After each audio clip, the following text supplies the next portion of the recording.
the Rushmore Show, where it's all about your top four and nothing more. Andy, we are late. We are behind. We had some technical difficulties, but that is the fun stuff about being live and having hosts and new folks coming on. We have a great guest today, an exciting guest. We're jumping back into our wrestling roots, our wrestling world. We love that. It's nostalgia month.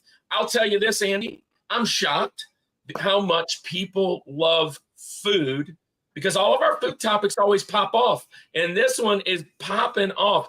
We have like 160, 70 views. And that's just crazy to me, to watch a bunch of Louisiana Cajun boys talk about old food. I mean, like, it's cool.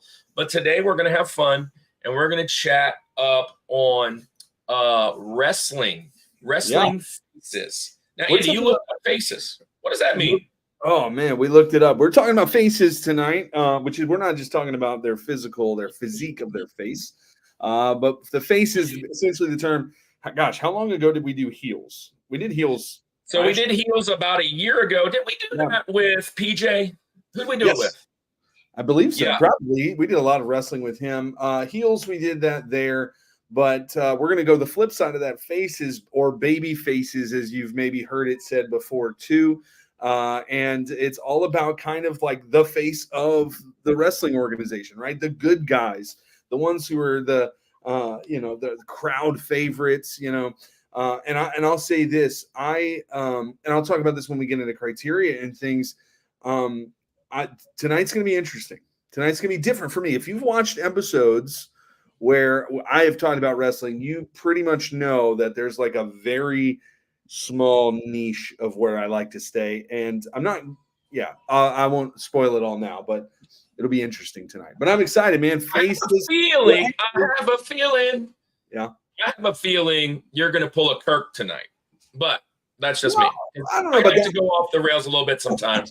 I'm definitely not going off the rails. I'm just going off the rails. I do have to say this. A little caveat. My friends out there, there's 4 of you out there. Thank you for being here. If you're seeing me look this direction, it's because my daughter's playing in California and it's on the TV right up here. And let me shout this guy out real quick. What a rush! Good. That was our original entrance theme. Yeah. And back in the day when I was in college, I worked at Canes and I worked with Patrick. So Patrick is an old friend of mine, but he's also in kind of the church world. We have some like friends who know, some mutual connections through church and stuff. But Patrick, man, thank you for hopping in tonight. I know you enjoy wrestling for sure. So, and he says Sting should be up there. I don't know. I mean, maybe we'll talk about it, maybe not. Who knows? But we got a couple people in here. Dylan Thibodeau. Speaking of wrestling, I got to wrestle him at camp, a month or two ago. And then we've got Kevin Sims, good friend Kevin Sims in the house too. Man, so let me say this about wrestling just real quick. If I'm not mistaken, we're actually going to pit stop in the wrestling category for these next 2 weeks, right? At least, right? Yeah. So Paul in the 619 is going to come and hang out with us. He's going to do wrestling matches, and that's next week. This week we're doing wrestling faces. I saw the question in the comments, like what that was. So basically, good guys, bad guys. Now I'm going to go on. I'm just going to go out there. I have decided to specialize my criteria because there's some guys that bounce back and forth, right? There's some guys that bounce back and forth. I'm just going to specialize there today. But guys, I'm not going to show you the schedule today, but I do want to pinpoint one particular thing on the schedule that is important, and that is on August 9th. No, August 16th. It's 16th. We have now flipped it, and we are actually flipping it to Flipper Dude. My man Farrell can't come on with us because we can't do a show on the 16th. That show's getting moved back to the 15th. And then the next week probably is getting moved back to the 22nd if we can figure that out. Andy's just a busy man. I see all my friends in the chat. Books with Crazy Lady B. Welcome to the show. Big movie fan, 18 plus. We know all about your channel. The Bud Files is back. Let me give you guys a shout out to my Summit Squad.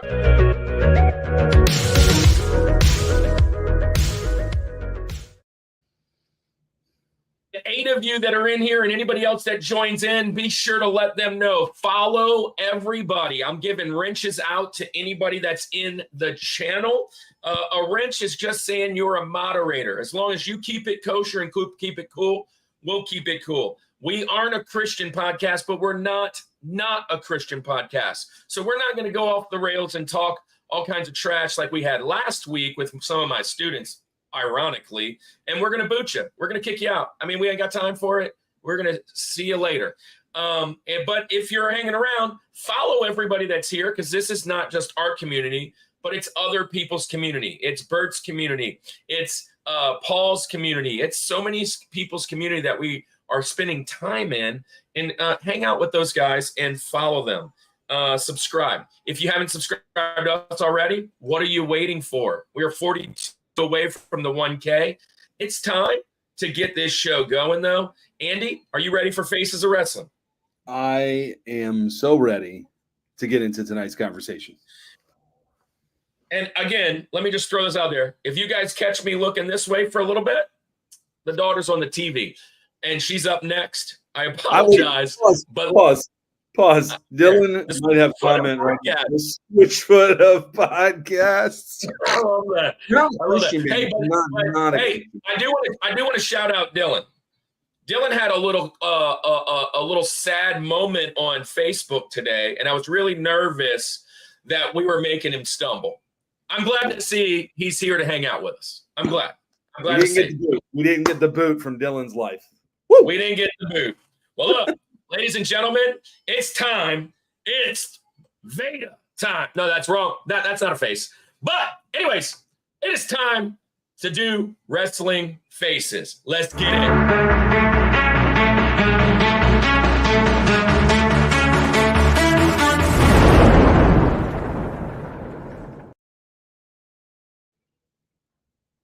Guys, listen, this is the one you've been waiting for. If you're a wrestling fan, this is a cool little opportunity. We've hung out at these conventions. We keep talking about them. We'll talk about them a little bit more in a little bit, because we have Louisiana RetroCon and St. Tammany Collectors Con coming up. But last Louisiana RetroCon, we met an amazing bunch of people. And one of those guys, one of our friends that were doing a booth, was a independent wrestler. And I'm going to go out and shout out, there were 3 wrestlers there. The other 2 also are lined up to potentially be on the show down the road.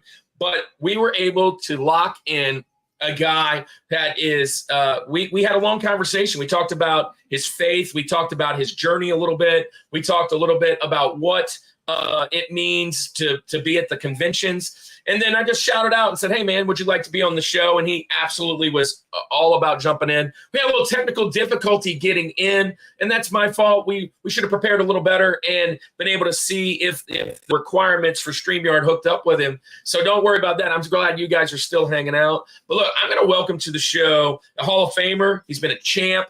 He's wrestled from Washington all the way across the coast. Man, I want you guys to welcome the bad boy, Carnage Perez, to the show. Welcome, Carnage.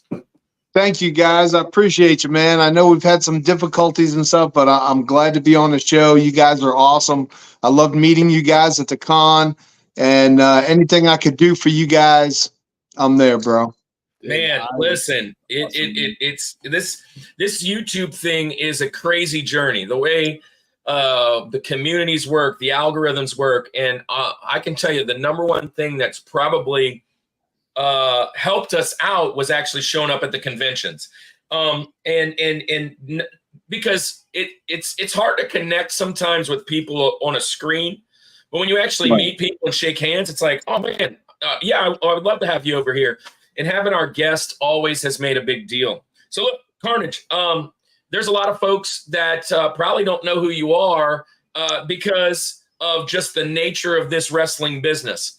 But I can tell you we have a lot of wrestling fans. Obviously, the big dogs, WWE, WCW, ECW, MCW, USWA, NWA, LMNOP. It doesn't matter where they're at. So tell me, what is your experience? Where have you been?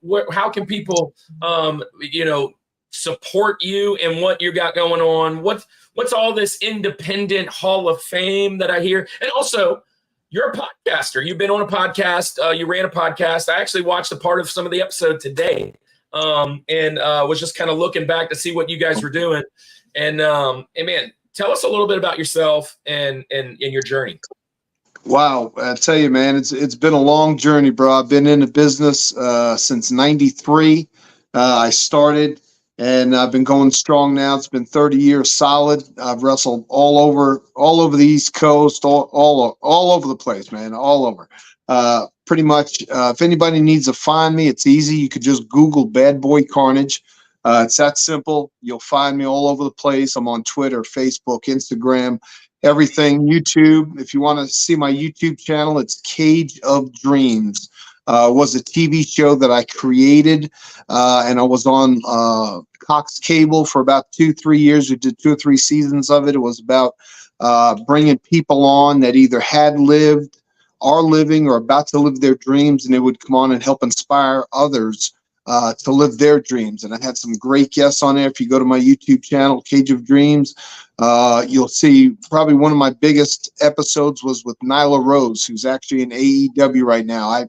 I had her on the show before she even made it big. Great person. And you can check that along with a whole bunch of other shows that I had done. And it's just been a great ride, man. I started a nonprofit back in 2017, helping special needs children. Oh yeah, I saw that too.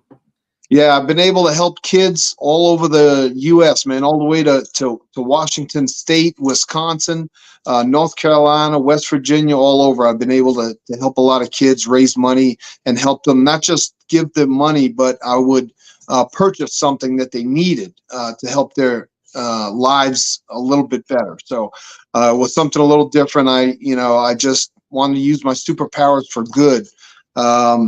And so, I've wrestled some of the biggest names in the business. I've wrestled the Honky Tonk Man, the Iron Sheik, Earthquake, the Bushwhackers, the Rock and Roll Express, Tony Atlas. I mean, the list goes on and on and on of all the guys that I've been in the ring with.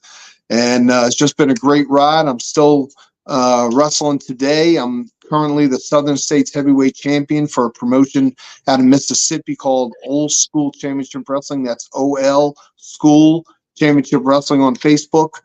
And it's just been a great thing, man. And I appreciate you guys having me. Man. That is I love all of that, man. I love everything, obviously the nonprofit, all that side of things, but the fact that, just that we kind of fanboy out on wrestling stuff, and just to hear those names that you got to step in the ring with is just, I don't know if you know this, but Kirk actually almost fought a wrestler one time too. So Kirk, I don't know if you have time to tell that story. I do, but Carson's got a full count. So guys, I'm not kidding. It was unsanctioned. It was an unsanctioned fight for sure. She got out. So here's the funny story. I got 10 folks here. I do want to say hello to a couple people. Yeah. Paul in the 619 is here. He's going to be our host next week. DJ Wise has been on the show. Books with Crazy Lady B. Barry challenged Andy to eating a vanilla wafer with mayonnaise. Movie fan 18 plus is in here hanging out. Look, man, thank you guys for showing up. Now, I will share this. Carnage. It is 19 blah blah blah. It is 1998. It is 1998, and ECW decides that they're going to leave the Philadelphia area and finally start traveling. And one of the first places, I think it was either the first or second show, if I remember correctly, was New Orleans. And it was at the Baton Rouge Centroplex. And I was leaving that next weekend to go to the military. I was joining the Air Force, and the tickets were cheap. ECW was cheap. It was a cool little try. And I decided to buy, I think, 10 tickets. I brought my girlfriend, and I brought my 9 friends. Actually, I brought like 7 friends and 2 guys that were friends of them. And I was like, hey, let's all go have this fun. It's ECW. You guys have never seen this. I watch it at like midnight on, I don't remember, what was it, USA or something. It came on at like 1 or 2 in the morning. It was crazy. And it was always like this like replay that was just the highlights. And I'm like, I've got to go see it. I want to go see this. Well, this is what happens. Main event comes out. The match that happened right before that was Al Snow, and I can't remember who he fought, but he won. And if you know Al Snow, anybody in the chat, Al Snow comes out with this mannequin head, and he's slamming it like this. Everybody's like, head, head, head. Well, people are throwing these heads into the ring. Right? That was his gimmick, and you throw these heads into the ring. And I didn't bring a head. Many people were throwing that in. Well, the next spot was the main event, and at the main event, it was the Dudley Boys against Sandman, Tommy Dreamer, and Spike Dudley. So it was Devon, Bubba Ray, and Big Dick Dudley, and they were going against Spike Dudley and Tommy Dreamer and Sandman. Well, the heels come in first, the bad guys come in, and I actually played a video of this on our first wrestling episode in the tag team, but it got flagged, so we had to take the portion out. It got flagged by WWE. You more like whatever, and so it was a portion of the video, and they come out, and everybody's booing them. We just got done throwing all these styrofoam heads into the ring, so everybody starts throwing their like bottles in the ring, like their drinks. So everybody's just throwing junk at the Dudley Boys, hating them, whatever. Well, I took mine, and look, this was pre-Christ. I was drunk and very drunk. I was very drunk, and I throw my water, or it was a Mountain Dew bottle, and the lady behind me taps me on my shoulder, Carnage, and says, "Hey, son, take mine. You were the closest person yet." So she gives me one, and it has about this much liquid in it, nice and tight, and nice and that thing's got some weight, and it's got some flip on it. I stood up on my chair, and I hit Big Dick Dudley right in the face, and I was like 19. Big Dick Dudley is named that for a reason. He's humongous. Yeah. And him and Devon and Bubba Ray look me dead in the face. I'm like on the third row, and they're like, "I'm gonna kill you. Everybody's about to kill you." And I'm like, "Wait, everybody's throwing stuff. What do you mean?" And they're like, "You get this guy out of here." So they throw me out. They threw me out. I missed the main event. I bought all the tickets. God. So I go outside and I meet a bunch of guys. I meet Nova. I met Blue Meanie. I met, the list goes on. But while I was out there, Nova and John Cronus, if anybody out there knows Saturn, he was Saturn's old wrestling mate, old tag team partner. Yep, the Eliminators. Yeah, right. So John Cronus is out there, and he's smoking a cigarette. And I walked down, and he's like, "What the heck are you doing out here?" And I said, "I just got thrown out." And they gave me this big old sob story about how they used to climb up and down with their shoes off in the snow to get into a show and blah, blah, blah. I'm like, "Bro, I didn't mean to. I was just following along with what the crowd was doing. I'm drunk, whatever." My girlfriend at the time comes out to smoke a cigarette, and Cronus hits on her. And I'm not kidding. She's up at the top, and he starts hitting on her. I'm drunk. I'm mad because I got thrown out. I look up, and I was like, "Oh, yeah." And he's like, he's catcalling her. Well, he takes his shirt off, writes on – I know this is a long story, but this is as true can be. And look, he writes on his ECW tank top, "Me and you tonight," and his phone number. And I lose it. Now I'm about to go in the military. I think I'm pissing vinegar. I don't, I'm mad. I'm big time mad. And I am screaming. And all my friends at this time finally are out the show, and they're like, "Are you insane?" And I am challenging John Cronus to a fight out in front of Baton Rouge Centralplex. He's a pretty big dude, man. Oh, he was because he passed away, but he's huge. Yeah. And I had no business doing this. And he knew that. He was baiting me in. My friends grabbed me. They pulled me out. They're like, "Are you insane? What is wrong with you?" And my girlfriend was like laughing it up, thinking it was all funny. Needless to say, we're not together anymore. But I almost got killed by Big Dick Dudley and John Cronus back in the day. Hey, that's not too bad, man. That's not bad. Yeah, well, fun stories. But hey, look, let's go ahead. Going in this show. We're already behind, and we got to move it. Yeah. All right. So look, here it is. Carnage. I shared with you already what we're doing. It's time for your criteria. Faces of wrestling. What were you thinking when you picked your 4 favorite wrestlers? And then we'll start with Rosie. Rosie is Roosevelt. He's who we think number 4 is. You're going to give that one first. But first, tell us your criteria of why you would pick these guys. Well, criteria was pretty simple, man. We're talking about faces, good guys of wrestling. And so my list, at least the top 4, are guys that were pretty much 99% good guy throughout their career, if not 100%. So I tried to come up with some good ones. All 4 of them I've had the honor to meet throughout my career. So that was a plus as well, all 4 of these guys. So, that's all I could say. Good guys, faces, guys that were just amazing. And my number 4 is going to be Ricky the Dragon Steamboat. Oh, there you go. I'm rocking the shirt for you. He's got it on. There it is right there. Yep, that's it, man. Yeah. Bro, let me tell you. Well, first off, tell me about Ricky.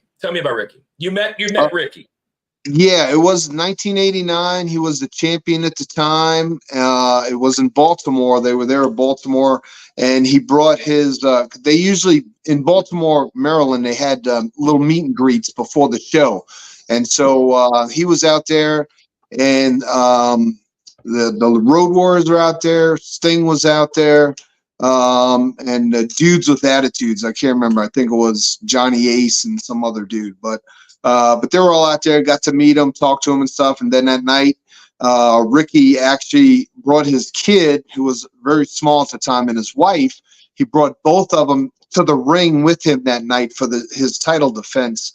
And I want to say it was Lex Luger, I think, is who he wrestled that night. I'm not sure.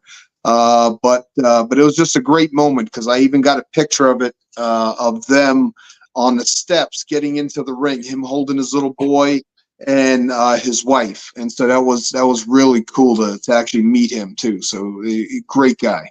And I also did a Comic-Con with him probably 4 years ago. He was also at a Comic-Con in Virginia that I was at. He was there at that event as well. Nice. Yeah, that's a great pick. Now, Andy, this is the main part of his career was before you were even born. Yeah. So do you like the Dragon? So full disclosure, and I said this in the beginning, like I have a wheelhouse of wrestling, and he was outside of that wheelhouse for me. As far as I'm 35, so I mean I was all like Attitude Era, and he's kind of continued. He's still in that, but he was not one of those main guys, at least in my view. Though, like he was one of those guys when he retired from the mainstream. He didn't come back to the mainstream too much. No. You haven't seen him on WWF or WCW in a while, just because that's just not his thing. But as a matter of fact, I had to look up not long ago. I was like, is he even still alive? I was probably about the time when I bought this shirt, and I bought this shirt for that tag team show that we were talking about just a minute ago. When we first did wrestling, I was like, I need a wrestling shirt. Back in the day, I sold them all. I was like, man, I got to have somebody who's classic, a classic face that nobody really talks about, but it's probably on somebody's mountain out there for sure. Mm-hmm. Now, I'll tell you this. He is not on my Rushmore today, but he is one of those guys that was in that window for a Benjamin for me. We're at the 5, 6, 7 spot. I was like, oh yeah, if he's still there, I'm going to grab him. But just like Andy, although I loved Ricky, I was about 8 or 9. You know what I'm saying? I'm 45. So that would have been in 89, I was like 10.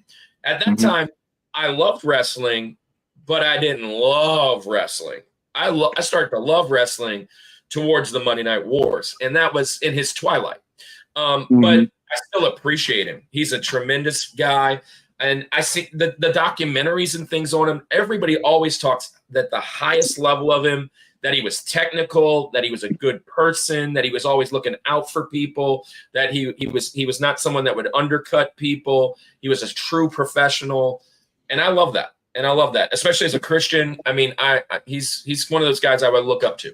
Yeah. Well, not to mention, he also had one of the best matches of all time with the Macho Man in WrestleMania 3. That outshined every other match on the card, even Hogan and Andre, which was unbelievable. I mean, that match was just, and what was it? The other one was Ric Flair. To me, when you talk about whole events, those two matches right there it might even make Paul, if he's still hanging out here, on our episode next week with the best matches ever. Both of those are in the running. You know what I'm saying? Yep. That's great. So what were you gonna say, Andy? I was gonna say, and I did some research beforehand just to kind of jog some memory, and he was not a guy that was gonna be on my list because of just like viewing time and stuff like that. But he was a face 100% of his career, from what I hear. Like, he never had the heel turn, which doesn't happen. I mean, or very rarely does that not happen. And I'll also say this, Ricky was Asian descent of by one level or another, but there wasn't a lot of Asian guys that came to America that didn't turn heel. A lot of those guys came over, and the whole idea was America versus international.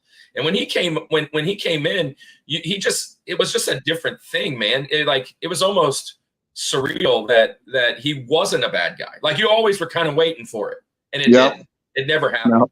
That's a great pick, Carnage. I love the way you're starting. Now, we'll warn you, I didn't share this with you. Your number 4 is kind of you're saying nobody else is better than Ricky. So there's 3 more better, and number 4 is really tough. And I'll jump into mine.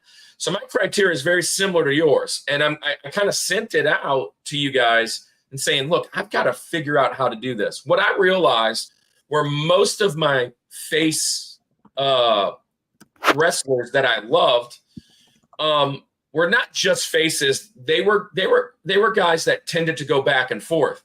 And I realized in that regard that those guys, although they're great faces, they were also great heels. Those guys would probably fit more on a all-around wrestler type show, being the GOATs, because they could do multiple things. So I decided, hey, look, I'm going to pick guys that really tried to stay the course of being a face, the good guy, the fan favorite most of the time. Now, I'm only going to stick with that in the top 4. And whoever's left, whoever hasn't been mentioned, there are some other guys that I have to mention today if they haven't been mentioned by either Carnage or Andy. My first one, though, would have been my number 5, but my criteria pushed him up to number 4 and took somebody out. Because when I first put the list together, I was like, oh, well, I want him in. And I'm like, well, he kind of had some heel time. But my guy here, it kind of gives me some inspiration, because I think I might be able to go wrestle right now, because the guy I'm thinking of didn't start his career until later in his career. He was a manager. I'm going with Mr. Self High Five, Diamond Dallas Page, DDP. Listen, I love this guy, and he was off my list, but for most of his career, he was a face. There was a little bit of a small snippet he was trying to run when he went over to WWE, and they were trying to do it. It didn't work. It just didn't. And one of the reasons I think his career kind of stumbled there. But listen, talk about face. This guy's not even just the face of wrestling. This guy is a face outside of wrestling. His yoga DDP, it's one of the best things to watch, his YouTube and his stuff of helping these old guys get better. The Scott Halls of the world, the Jake the Snakes, these guys going through all this injury and stuff. And he came in the WCW, WWF wars. Now I say F because it was F right around that time, and it switched to the E. And here's the deal. He was a manager. He rolled with Diamond Stud and Vinny Vegas, which was back in the day with Scott Hall and Kevin Nash. And then they gave him an opportunity, and he ran with it. Several-time champion in several different ways. Great finishing move. Iconic sound. As soon as you heard the Nirvana hit, I mean, come on, man. Listen, I absolutely love DDP. It brings me back to the 90s and where I think it was wrestling's greatest time. And honestly, if you're watching nowadays, it's getting a revamp. It's starting to come back big and bold, and they're starting to do some crazy stuff. But DDP was a part of that, man. I'm going my number 4, my Rosie, Diamond Dallas Page. I love this pick. That's a good one. Yeah, this is. I mean, WCW. I was big into for sure. I loved that. But I distinctly remember. Now you took this guy off my Benjamins. He was probably my 5, so 5 or 6 or so. So, but I distinctly remember jumping on my trampoline, and I had the wrestling buddies. But I had the DDP wrestling buddy. He was like this stuffed plush DDP guy, and remember, and I'm looking back at pictures of it, and I'm like, his face is nightmare fuel. Look at that face. What happened? But I had that. I remember having that, and he almost, it's weird. But anyway, great pick.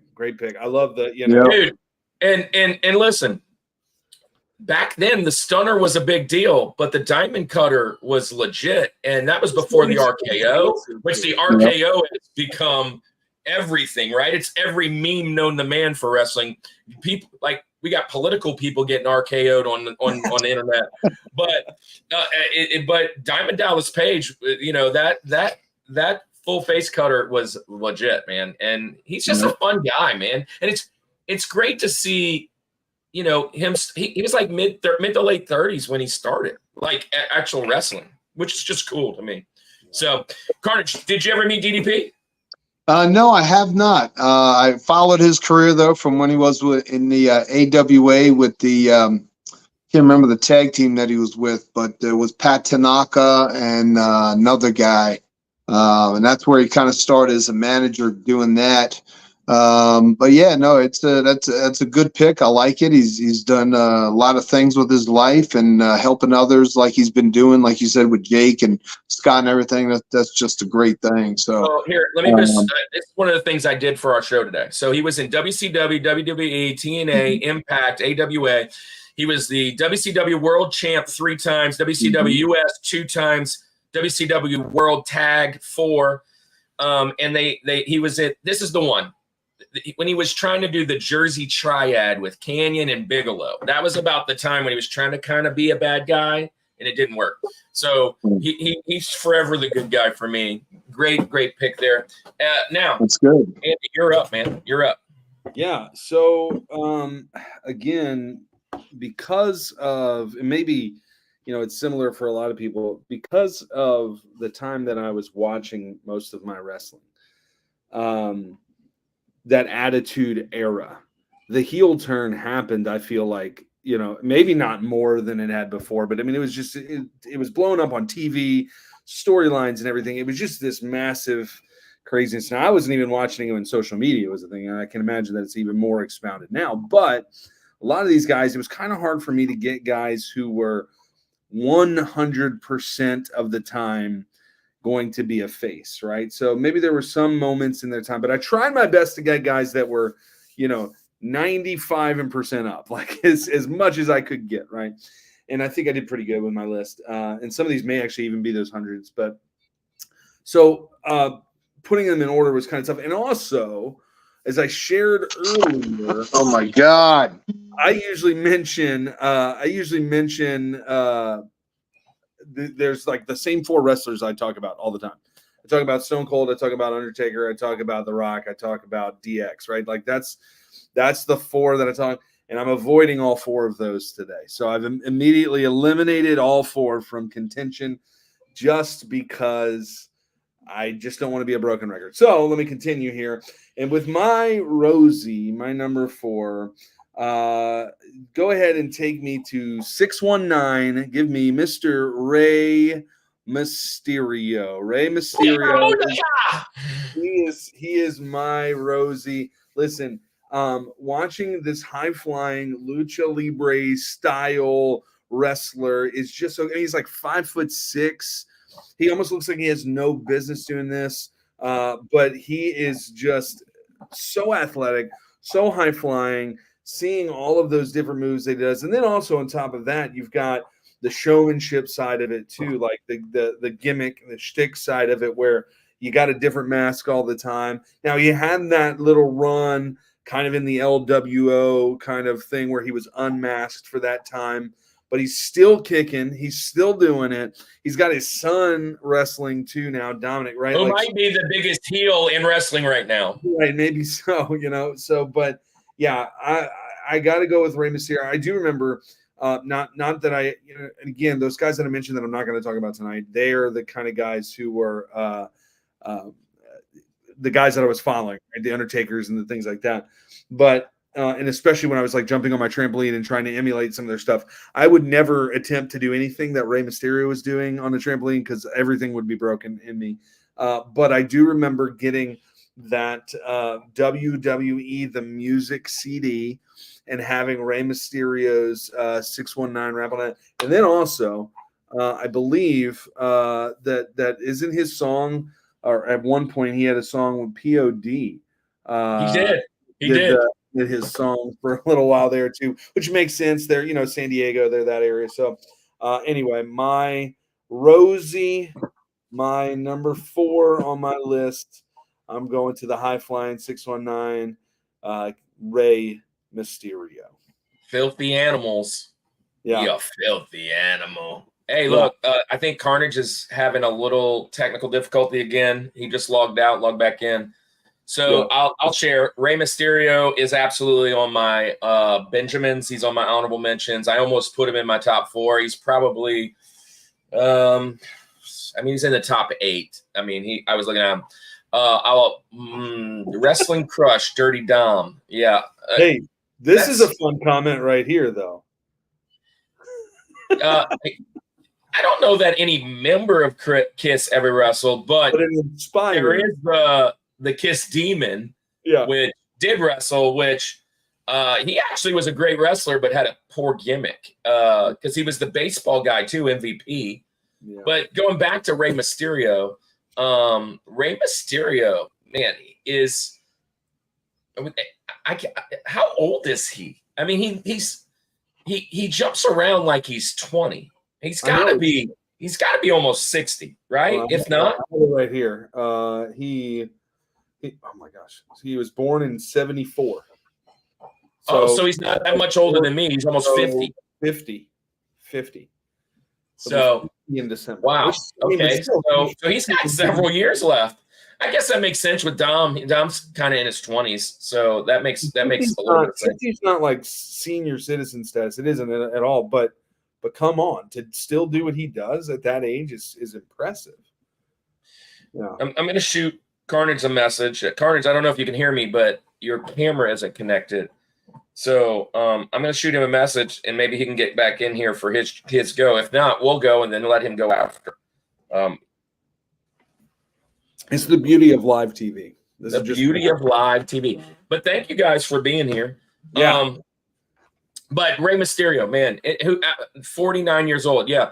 I love the LWO. I love everything about that. I love luchadors. I especially in the 90s, you're young, you're trampolining, that kind of thing, which trampolining is an Olympic sport. That's crazy. But I think I might have been a really good Olympic sport on trampoline. But yeah, luchadors, Lucha Libre. La Park. I know I'm just throwing names out there. But have you ever seen the like video on La Parka? Like the guy that tried to steal his gimmick, and then there's like 2 La Parkas, and then like one is like a murderer, I think, or something. Like, go look it up. It's crazy about all the La Parkas, and one. A great list. So Steamboat 4, Sting, John Cena. I don't know who's at number 2. I missed the joke. Dang it. I can't see number 2. But Dusty Rhodes. Why do you have a blank for number 2? The Dream, the Gaunt. Wait, you should have had Randy Savage, the Cream. And then that was anyway. All right. Well, hey, I guess while we're waiting on Carnage, here's what we're gonna do. Here he comes back. He's coming back. Cool. We stalled long enough. We stalled long enough. Yeah. The La Parka doc is. He said his stuff died, so he had to. Yeah, the La Parka doc is crazy. Maybe Carnage could help us out with that. He might know a little bit about that. But yeah, I watched that. Give us his top 4. All right, DDP, Mysterio, Trish. There you Trish. go. Listen. Now, as a prepubescent I will say this. Trish. I do have a woman on my Benjamins. It's not Trish, but Trish could be on there. Listen, the age that I was watching Attitude Era wrestling, Trish Stratus was Yeah. So, hey, Carnage, we can hear you. Can you hear us? I can hear you, man. I'm just having trouble. Right. I don't know what's wrong with the camera, man. I had to switch to. You're good, but the camera's making a whole bunch of noise. There we go. You're good. We can hear you. So you're up. And it's okay. It's okay. You're up. If you can hear us, why don't you give us your link? Oh, working that camera back. I think he's coming. Oh, wait. Hold on, while we're waiting, I'll give my link because we're already behind. All right. So, or my link, my TJ Jazzy Jeff. Can you hear me? This is TJ Jazzy Jeff. This is number 3. Who would be your number 3 on your mat? Now we can't see you, but we definitely can hear you. Okay, my number 3 is the one and only Sting. Let's go. So tell us about Sting, man. What you love about that?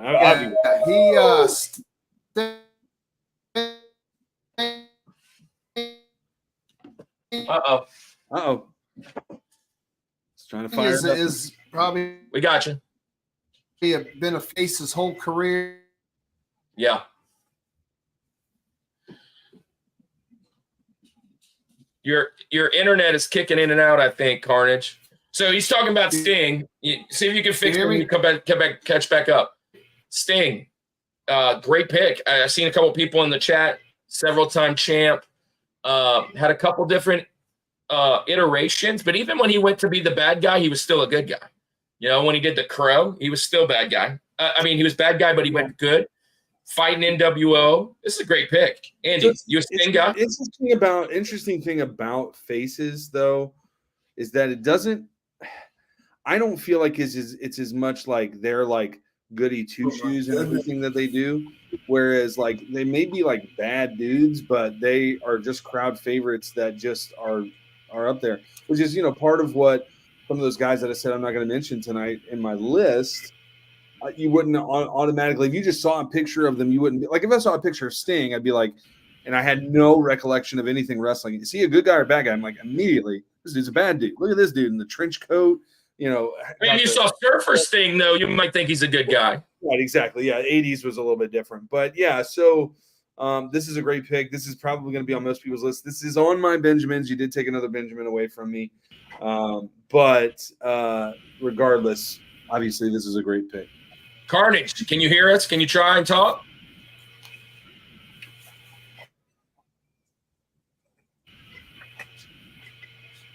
Carnage, we hear you. I'm gonna text you. So I'll jump into mine. So and then we'll let him catch up. We'll let him catch up. So this is the technical difficulties we had before the show, and it's all right. Don't worry about it. This is the beauty of this stuff. I'm going to go with my next one, and hopefully, Carnage, you can hear me, and then you can respond. But I'm going to go with, and if I'm being honest, this is my favorite wrestler of all time. And many of you, I just gave it away. And he's definitely on my mountain. He's not on many people's mountain. It was, when I was a kid, this was the guy I always tried to play as. He is not the mainstream guy. I mean, he wrestled in WWE, WCW, ECW. But he was not the guy that was always doing the main card. He probably did a main card once or twice. He wasn't that guy. Carnage is back. He wasn't that guy. But, hey, let's add him to the stage. I'm back, man. I'm back. I'm going to jump to my next one, and we're going to come back to yours. Okay. So I'm talking about mine, and here's the thing. I'm going with the master of the Texas Cloverleaf, the man of 1,000 holds, Bruce Willis's twin brother, Dean Malenko, And I'm going to tell you right now, bro, there's going to probably be a ton of people calling me out on this. He was my favorite wrestler as a kid.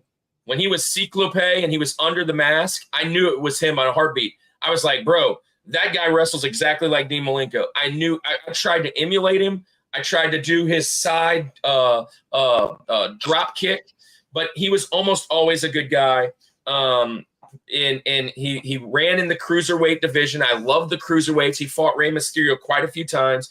He came over to WWE as part of the Radicals. And I was so pumped when that happened because, WWE was starting to die and they jumped, and it was unfortunate what happened with Chris Benoit. But if you talk about those four guys, Perry Saturn, Chris Benoit, Eddie Guerrero, and Dean Malenko, probably four of the most technical wrestlers ever to be a part of the 90s, right? You add in maybe a guy like Lance Storm and, of course, Bret Hart. And, these guys were like Mr. Technical. And Dean was just my guy, man. He was my guy. I still have his autograph. Never got to meet him in person. But man, I used to go to WCW and just to try it, I'd always look and see his Dean wrestling. I love him to death. Here's a couple stats for you, and then we'll jump into hearing what you guys got to say. But Dean Malenko, for me, cruiserweight 4 times, United States 1 time, ECW television 2 times, light heavyweight WWF 2 times. Biggest feuds were Jericho, Guerrero, Mysterio, and Scotty 2 Hotty, right? And he was part of the Radicals. Obviously, the man of 1,000 holds because he was the technical wrestler that he was, and I loved it. Dean Malenko, that's my guy. TJ Jazzy. Hey, Carnage, I'm glad you have me. Talking greatest wrestlers of all time in that kind of list. He's on that mountain for me, probably number 1. You talk about just being a face. I brought him down because there's other guys that are more of a face, but I had to have him on this mountain. That's just me. Malenko's a good pick, man. He was a real sound technical wrestler. I think the only thing that might have held him back was his height because he was more of a cruiserweight than a heavyweight. But yeah, I mean, if I'm wrong, and I might be wrong, but I think he still works for WWE in the backstage for the talent and stuff, right? Yeah, Maybe? He does. Yeah. Yes, he does. Yeah. He still helps train some of the guys and works in the back and things like that. So yeah, he's still involved. Yeah. Yeah. Man. I'll say with Malenko, like, there's definitely that memory in the WCW time for me that I remember watching him wrestle, but he almost, to me, and again, wrestling's kind of, I want to say gotten away, but like there was that era of time where everything was like over the top gimmick and stuff, where now looking at Malenko, he looks like the guy that would be generic wrestler number 4. He just looks like the video game. Yeah. And honestly, that's kind of one of the things I loved about him. He'd always come out, he'd just be like this. Yeah, he never had six-pack. He kind of had like a barrel belly and the big chest, and he just come out and be like, "It's all business. You ready? Let's go." Got a counter for all of that. Ball game over. Yeah, and again, it's not a knock on him as a wrestler. It's just a guy like as me as like an 8-9-year-old during this time watching this. He's not. He wasn't the flashy guy. He's not the guy. Like, Rey Mysterio was doing flips off the I was like, yeah, that's awesome. That kind of stuff. But anyway, so again, not knocking him as a wrestler at all, but he just feels like if you bought a bootleg wrestling game, that was the character. I love that explanation. Hey, Carnage, before we jump into Andy, tell me a little bit about Sting. Yeah.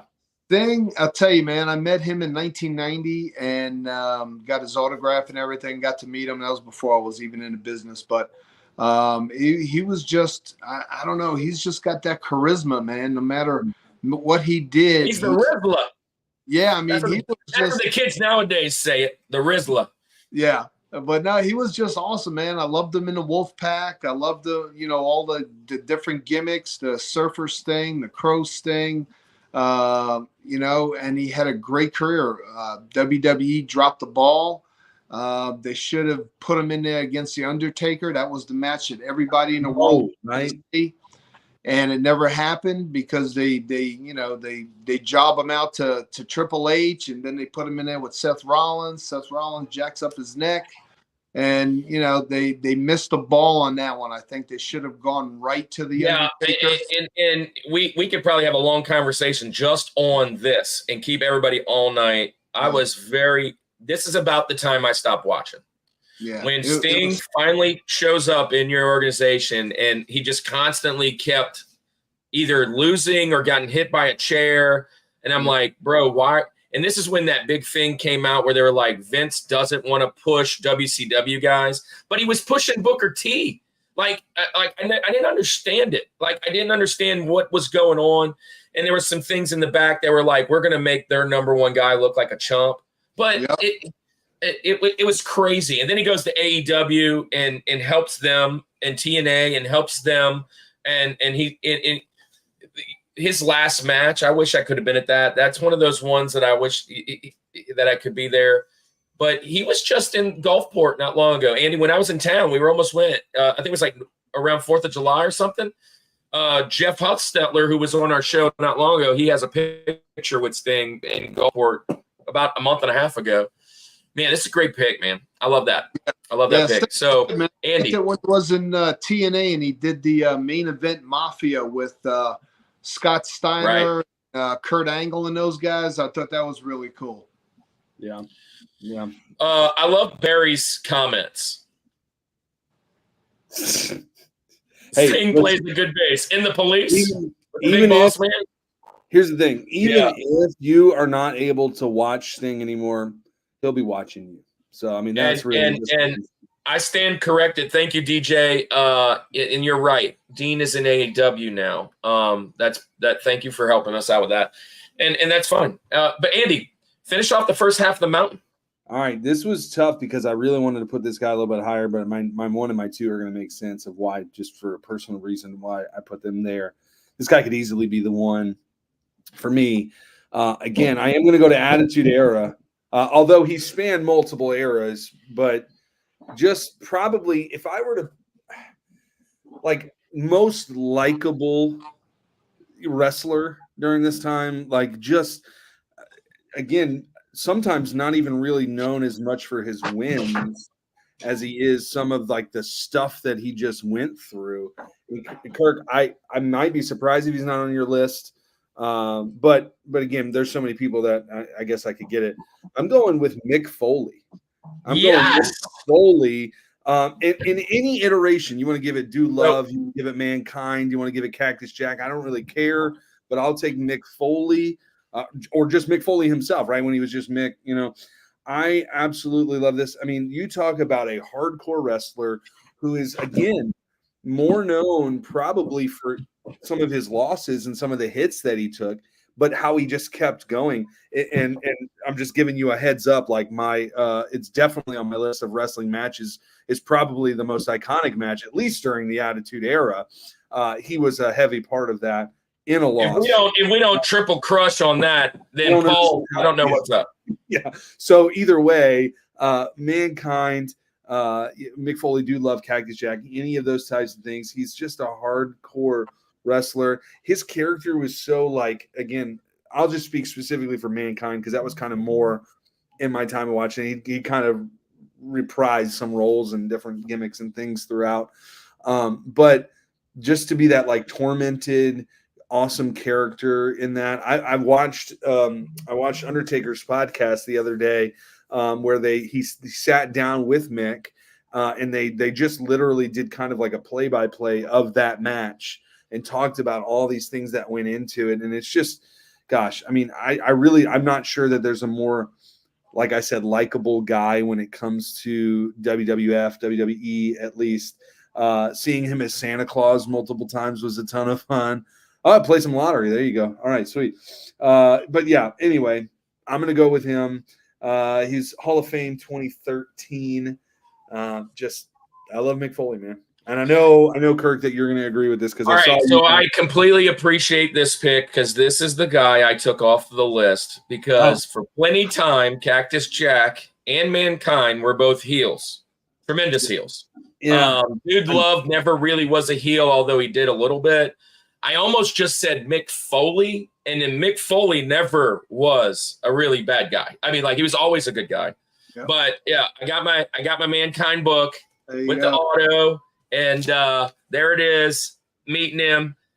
Mick would have been. I'm just throwing this out there. If I wouldn't have changed my criteria, Mick was my 2. He was my 2 on this list.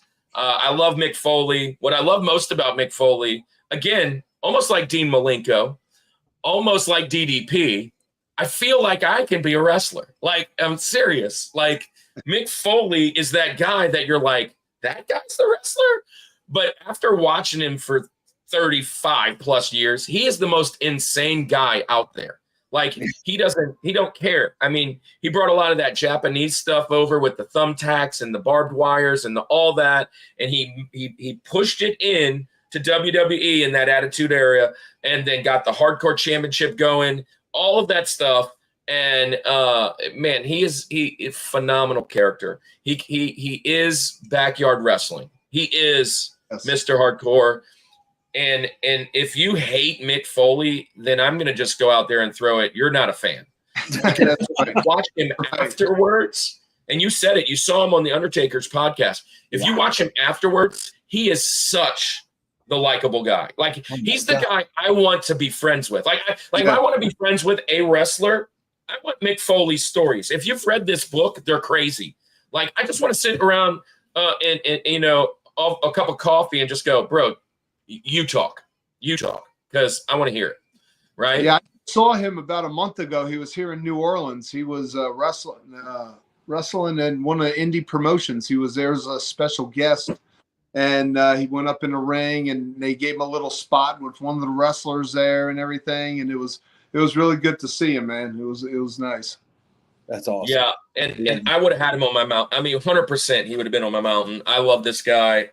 He always been a true fan of his. Matter of fact, I think PJ, who did Heels, I think this is his favorite wrestler of all time. He's got a well liking, and we've talked about him plenty of times. Good pick, Andy. Yeah, and just he can make it on that. He would have been on my Benjamins if he made it. It 100%. Well, it's halftime. It is halftime, and you guys know how we do it. 10 of y'all out there, don't disappear. If you haven't already, hit the like, the subscribe, all that stuff. And here's the deal. We've got a few commercials. Right up here above my head is a bunch of our friends called Culture Box. Culture Box is a conglomerate of about 6 creators, 5-6 creators. Now, there's more than just 5 or 6 because a couple of them are duos like me and Andy. Stunning and Braves is a duo. Geek Devotions is kind of a duo. Retro Rewind Podcast, a duo. Cellcast, a duo. And there's a whole bunch of guys. But we're all Christian podcasters, and we all do different things. We have all different specialities. Some are movies and TV. Some are video games. Some are in between. And we have friends that are in the Christian world. If you want some good, wholesome videography, podcasting, whatever, these are the guys you want to follow. Andy, tell me a guy or a show that we need to let our friends know about this week. Well, I sometimes I try to do these in order and like remember who I did 2 weeks ago and stuff. I don't really know. I feel like we did this one not that long ago. We did Stunning and Brave last week. Yeah, I know we didn't do this last week. I just wanted to give them a quick shout out again tonight because tonight, as we're live right now, I believe they're live at this moment right now too, starting off season 9 of Geek Devotion. So let's hear about our friends over at Geek Devotions. Geek Devotions is a collaboration of devoted geeks that are devoted to letting people know that they are loved. They produce a weekly geek culture infused devotional, their podcast content, and written articles, all designed to encourage and challenge people in the geek community, bridging the gap between their faith and their geekdoms. Find all their content at geekdevotions.com. Hey, there's Geek Devotions. Go check them out. Let them know that the Rushmore Show sent you. Hey, guys, and if anything, if you want to know any of our shows, I'm going to start posting about some of the shows. But if anybody has ever been our show in Carnage, now that I know you have a YouTube, the Cage of Dreams, I will have all of those channels on our homepage. You can go and see any of our hosts that have ever been there. And if they have a channel, it's there. I think it's like 50 of them now, close to it. And I'll add Carnage's there. I put his link in the chat a little earlier, but guys, go and support all of our friends. It's best to be a part of the community. We are pushing for that 1K, but so are our friends. The algorithm is tough, and we got to all support each other. Without that being said, 47 away, baby. We picked up one then. Great. Hey, so listen, last thing before we go, you guys know we're Christians, and we talk about it often. We're not going to hide it. We love Jesus. We love that. We love pop culture. But what I want to say is we've been afforded some opportunities from my friend Davey. Davey's been on the show several times. Go follow that, Louisiana RetroCon. Go follow Dave's Gaming Galaxy. Go find all that. And our friend Ben Robert, who's over St. Tammany Collectors Con. They've both invited us to be a part of something really great. And honestly, we decided to do what's called the reboot. And that's down here right below me with Andy and I's ugly mugs, right over the reboot thing. And reboot is just a play on words, kind of nerdy and technical, but reborn. And listen, as a Christian, you need to be born again. And with that being said, we've been offered an opportunity to preach to our nerdy friends and let them know what it means to be Christian. Here it is. We're not bashing anybody over the head with mankind's book or the Bible, but we just go in and have real conversations. And if you need a real conversation, you want to talk about anything, or you want to have any prayer, reach out to us. Put it in the comments. I can promise you most of the people in the comments are Christian, because that's who we got. We got pastors and leaders. Dylan's a pastor. I don't know who else is out there. But listen, put the prayer request in there, and I can promise these guys been around long enough. They're not going to bash your prayer request, or they're not going to be a part of the show anymore. And that would be mad unfortunate. But with that being said, check this out. Prepare to make the jump to light speed. They're getting closer. Oh, yeah? Watch this.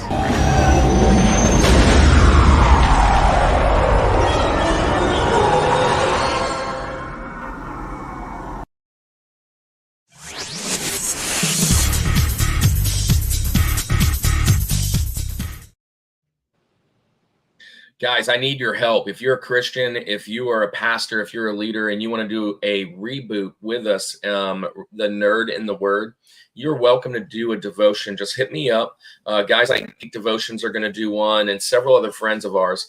Nerd in the Word is just us doing a message based on something geeky, like wrestling. And we have several of those also on our homepage, so go check that out. Now it's time to jump into our second half of the mountain. And Andy, what you got? Oh, I did want to give one more commercial real quick, a shout out. We've yes. got. I saw the picture and I was like, what is he showing me? Tell me. Hey, we have some other Christian friends that are doing amazing things. Yeah. This is a shout out for them. Yeah. Andy. I want to give a shout out because at the Rushmore Show, we now have an official something of the Rushmore Show, which is cool. And one of my favorite things. Somebody is sponsoring us? Yeah, well, I mean, it's just kind of friends helping friends out. But anyway, Cade McCollister, he was on our show in the first year. We talked about drummers. You go way back. Anyway, he has got his own coffee company now, and they just launched their website. So I want to give them a quick shout out. It's called The Village Coffee. If you like coffee, they will ship. They've got 2 roasts right now. My favorite, I'll just show you. I got the K-Cup. I was going to brew it tonight, but it's like 8:30 here. If I drink a cup of coffee at 8:30, it's just not happening. I'm not going to sleep tonight. But either way, medium Mexico. They also have an Ethiopian blend too.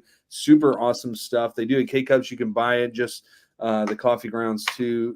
They roast it all. Go to, and I'll put it in the comments here. It's a very simple website. You go to villagebeans.com. He's got really cool stuff where you can sign up for a newsletter. They send out like lessons on coffee brewing and stuff, and then some discounts once a month. You can join their club. It's just a free email. You get a 10% thing. You could just let them know that we sent you. And he said he's sending me a sponsor package. I don't know what that means. Tell him Large Marge sent you. This is in the morning right here. Anyway, I don't know if you guys love coffee. If you do, again, I'm going to put it on Andy, here. I'm going to need to get that the morning of Louisiana RetroCon. I'm gonna need to. It's always on stock at my house. I literally, before he had his website, I was just texting him when I was running low. So now he's got a legitimate website, and it's pretty awesome. So I'm gonna have to make an order. I'll be doing that soon. So, anyways, Carnage, you're up, bud. It's the second half of the mountain. We've got our Link and our George left, and then some honorable mentions, and we're out of here. So, guys, 8 of you hanging around. Okay. Carnage, what is your number 2 on your mountain? Your greatest face ever? My number 2 has been a face. Was a face his whole career. He has since left us, but he was a WWF champion for 8 years, probably the longest reigning world champion. I'm going to go with the living legend, Bruno Sammartino. Bruno. All right, don't talk about Bruno. I'm just kidding. You can talk about Bruno. Hey man, you cannot go against this. He's on my Benjamins. Only reason he's not higher is I didn't really watch him wrestle too much. This is like one of those icons that paved the way for all the people that we love. I mean, he had the belt forever. This was like pre-Hogan days. This is like pre-Andre the Giant days. This is the 70s, 80s. Like he was the man. I don't know when he started, probably 50s and 60s, but he was that guy. And as soon as you said 8 years, I was like, oh, he's going Bruno, because everybody knows that title run was forever. And it was a little different back then. Like you went territory to territory. We were on the road all the time. You didn't always have that one show that you were constantly keeping that same storyline.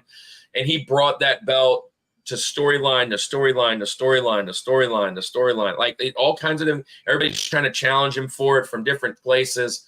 It was a different time of wrestling back then, but he paved it, and he made it for you, I believe. And I can't imagine you not having being a wrestler, not having him. He was absolutely amazing. I got to meet him. He was inducted into the Hall of Fame up in New York years ago, and happened to get a picture with him. And just to meet him and to be in his presence of just how great he was. I mean, back then, wrestling, your heavyweight champion was the guy that carried the promotion. He was the guy that everybody wanted to come and see. Nowadays, there's so many champions. It's not just one guy. He was, when you thought of WWF or WWF back in the day, you thought of Bruno Sammartino, because he was the man for 8 years, wrestling everybody. And he was just an all-around great person. And he's definitely up there, man.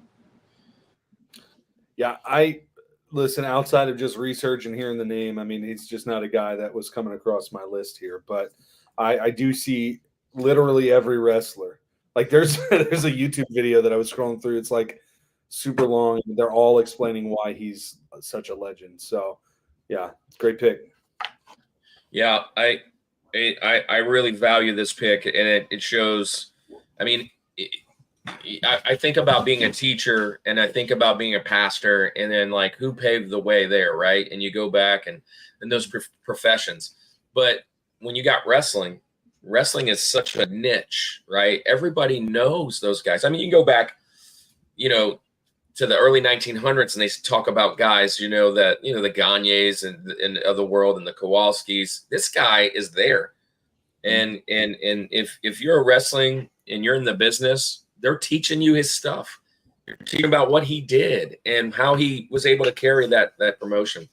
Mm-hmm. I appreciate this pick, and that's exactly why I wanted you to be on the show, man, because I knew you would bring in things like this. Hey, Yoda in the house. Everybody, Yoda is a card-munity guy, card collector. Go check his show out. Him and his wife, Echo, living life in the 60s, something like that in the 60s.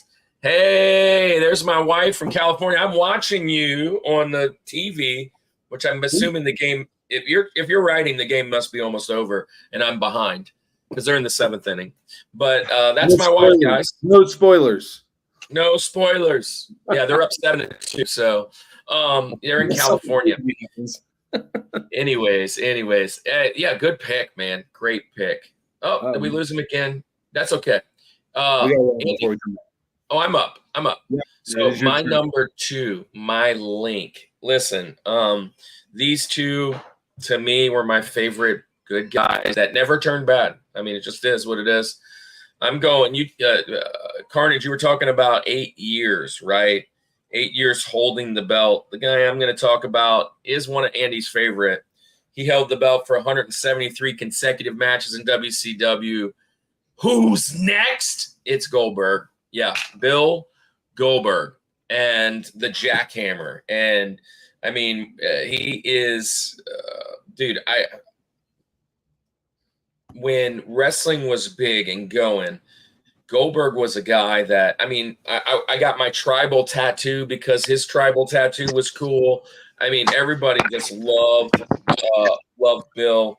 Bill is he was an icon, and he came back this last run with WWE, won the belt again, and of course he's going against Lesnar. You knew that was going to go down the way it went down, but Bill Goldberg, I love when he does television shows as the host. One of my favorite shows was On My Mountain, was the Cannonball show.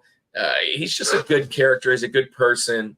But infamously, he wasn't a very technical wrestler and got people hurt in the ring often. So he wasn't a very big fan favorite with a lot of people. If you got to look, Bret Hart basically, he put his career on jeopardy at the end there, and that's it just is what it is. But I'm going with my number 2 is when you're talking about faces, the good guys. There was not a better run in the late 90s and being like, here he comes, let's go, right? This is the Hogan of the 90s to me. So yeah, Bill Goldberg.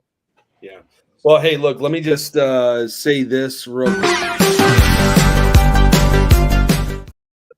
I'm just going to keep it going so that we could just continue talking about him. I'm Crushmoring. My number 2 is also Bill Goldberg, for sure. I think the one thing that keeps him out of my number 1 spot, he did play for the Atlanta Falcons. So I do hold that against him. That is true. I will hold that against him. Play for the University of Georgia, and then the Rams and the Falcons. I think he was a Ram too, right? Yep. And the Falcon, which is not boding well for you. But strictly talking about the ring, man, this guy, when I was growing up, following that, he would just literally come out. First of all, his entrance is probably one of the coolest entrances out there, right?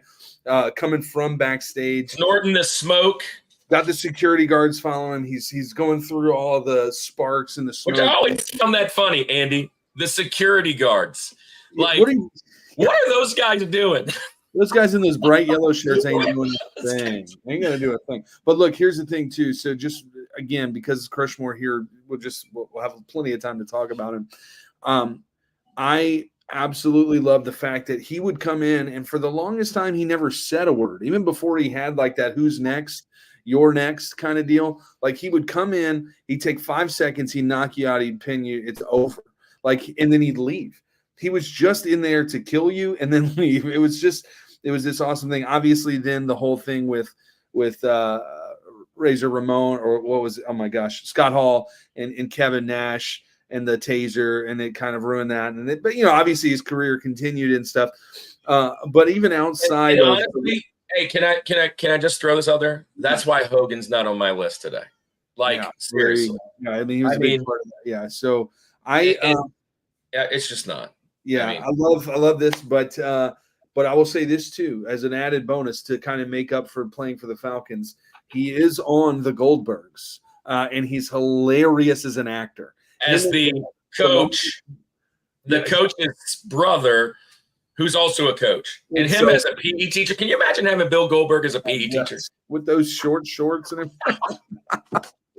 Anyway, when Bill Goldberg started, I think it was WCW used him more of like a Stone Cold Steve Austin ripoff, and tried, they gave him that long streak and everything else. But then, he started coming into his own once he lost a couple and everything else.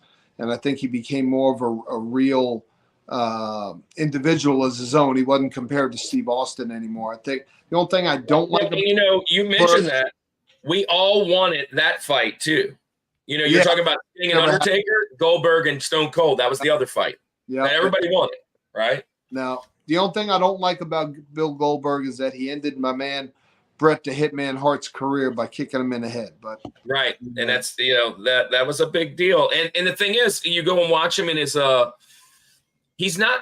And it might have been younger in the career when I saw the interview, but he's not very remorseful about it.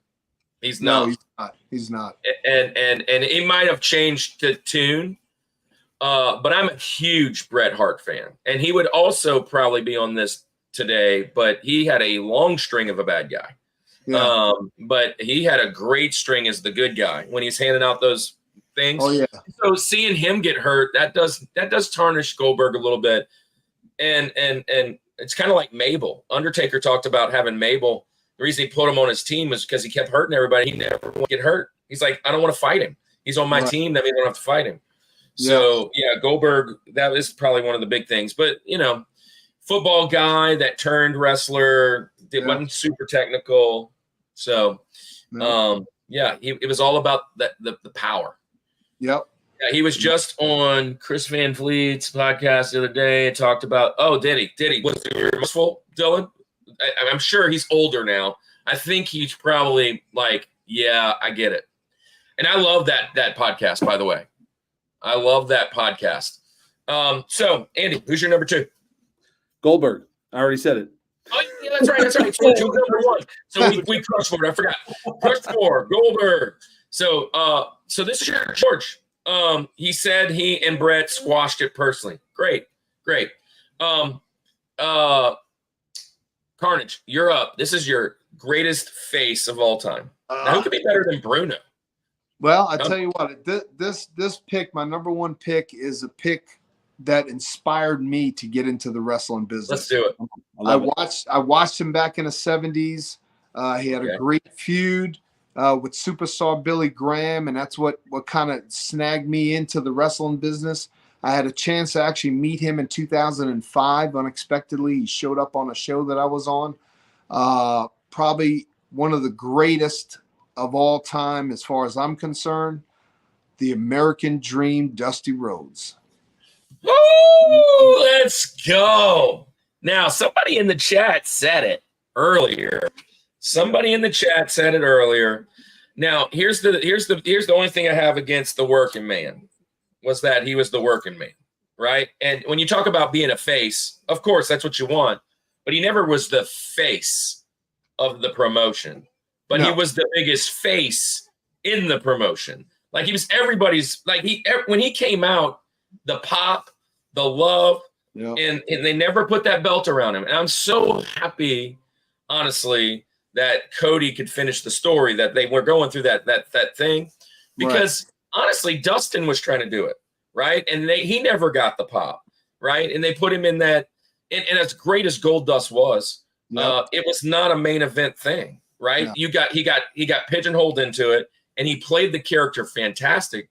But nobody wants to see Goldust as the heavyweight champ. That'd be ridiculous. And so he got pigeonholed in that. Hence the reason Cody jetted. AEW left the Stardust, turned around his career, and showed that he could be the main eventer.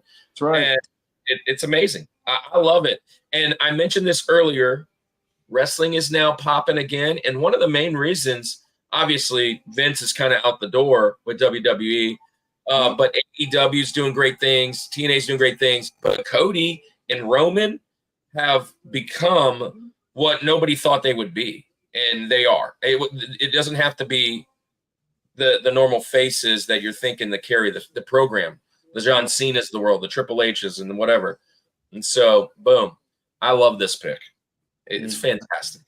I bet on yourself is the true story. Yeah. Good pick, man.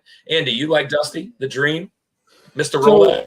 So again, he's another guy that was like, I mean, obviously just like from knowing wrestling, like he's a guy that you're going to respect. If you want to talk about potentially a Rushmore of lineage, I mean, that line, that pedigree from the Rhodes family is pretty stout. So to have Cody and obviously have Dustin in that too, and just everything like that, and had a ton of buy-in with the young wrestlers. I mean, you hear story after story of him just of him opening the door for young guys. It's just a great opportunity. And we talked about it a couple weeks ago. Who, like, usually when WWE tries to emulate other people, hold on a second. When WWE tries to emulate other people, it's usually the main eventer, right? The number one guy. And they try and figure out how to do that. Stone Cold and all these, whatever it is. They team the dream, bro, because of him. Like, let's make fun of Dusty because we want to make fun of Dusty. And it's like, nobody they really gave liked him the it. polka dots, man. They gave him the yellow polka dots. I mean, when I first saw that, I'm like, what are they doing? What is going on? You know what I mean? But I tell you what, he took those polka dots and he made those things work, didn't he? Yeah, he's good. You gotta get the elbow on him, man. That was wrestling was a different time then, and it's the young kids nowadays will never see that as value. If they watch that, they'd be like, "This is garbage." But that's I mean, nobody would be where they're at without a guy like Dusty in their ring. So, right. Oh yeah, I love this pick. Good pick. Thanks. Now look, I'm gonna come in. Hey, my number one, my greatest of all time is absolutely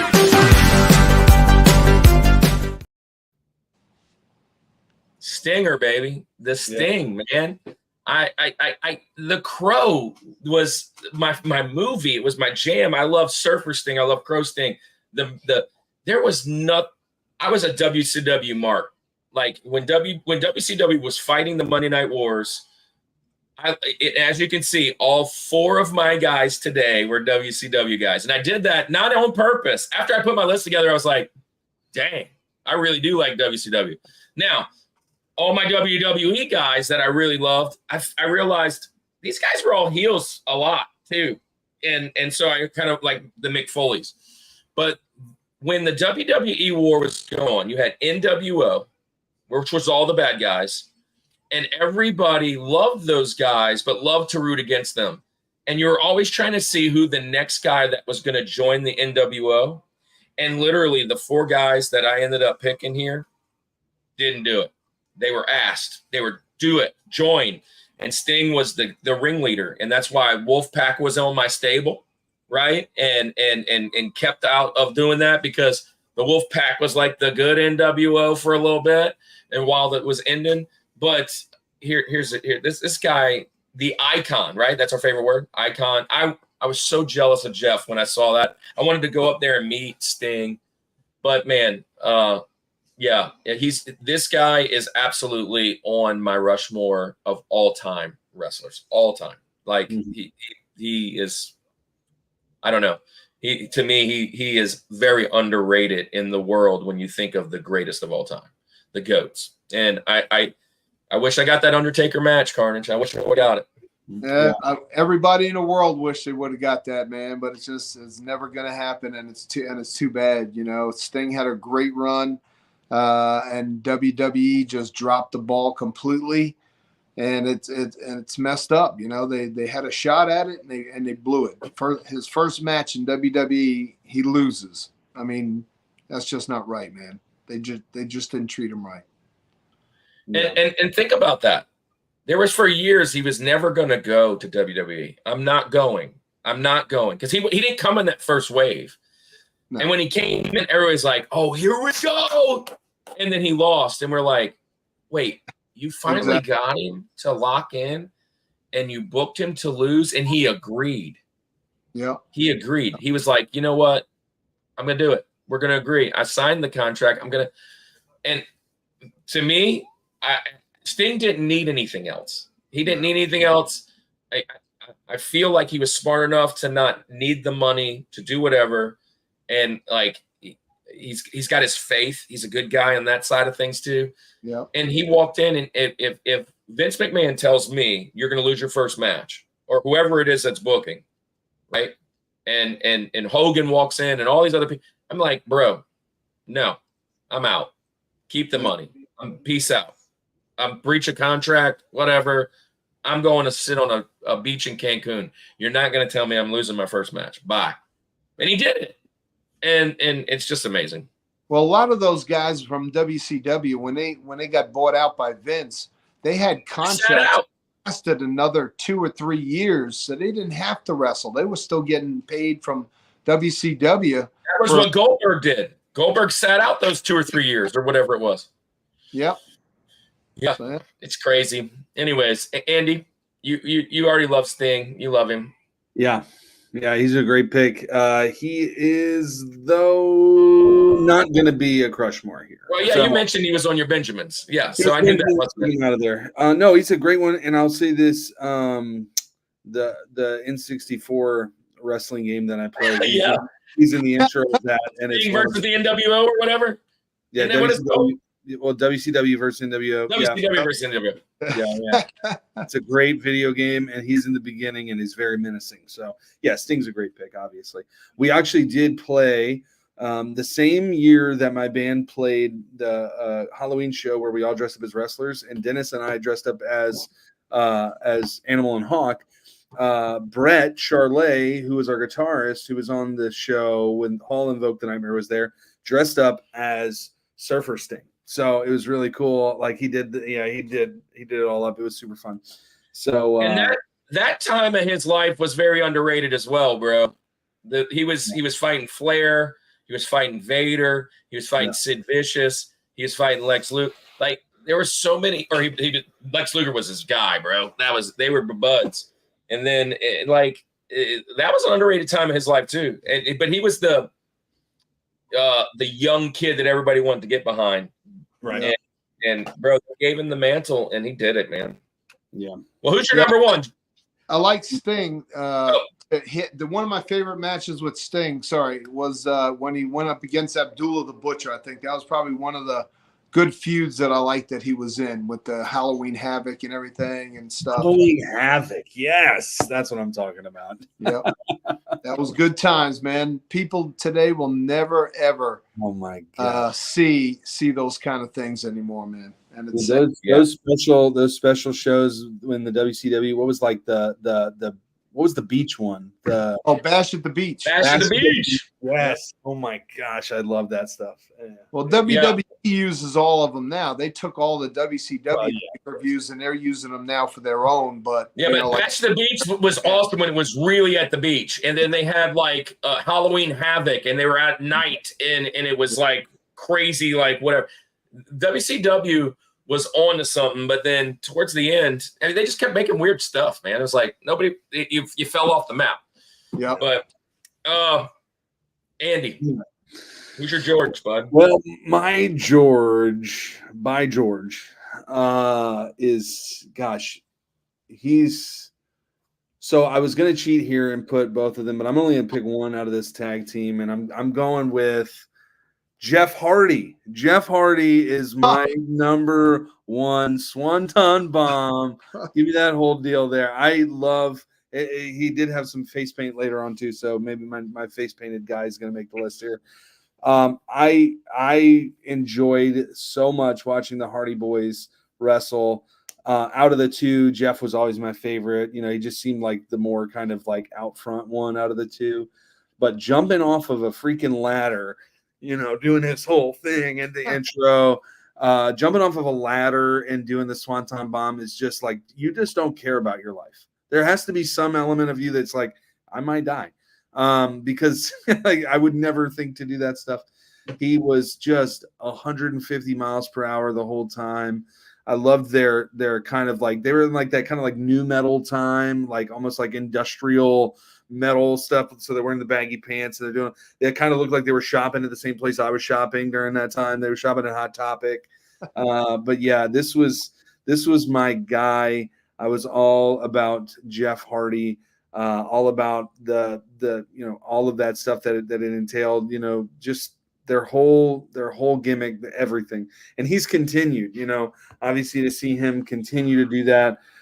And he was born 77, so he's you know, whatever that makes you age wise, and he's 46 now. Yeah, so he is He's an artist. He's a musician too. Like he's an interesting guy in himself. But yeah, I'm gonna go So Jeff Hardy. I'm down with this, DJ. Rushmore of bad gimmicks. Yeah, I'm all for it because I've got a laundry list of bad gimmicks. So that I can in my brain think of in just the 80s and 90s. I have my Georgia bad gimmicks already in mind. Oh, I've got a ton. Sting versus Great Muta. I love that. But I got a quick story for you guys. Talking about Jeff Hardy, I actually wrestled him and his brother back before the WWE. And quick story, they almost died. They almost got killed, and you would have never even heard of them because they wrestled. I wrestled them in a match. And then he wrestled again against a promoter at the time who was a biker, a real-life biker.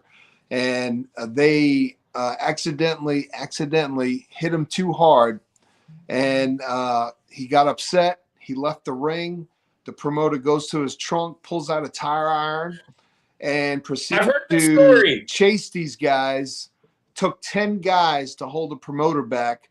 If they would have got loose, he would have killed both the Hardys, and you would never heard.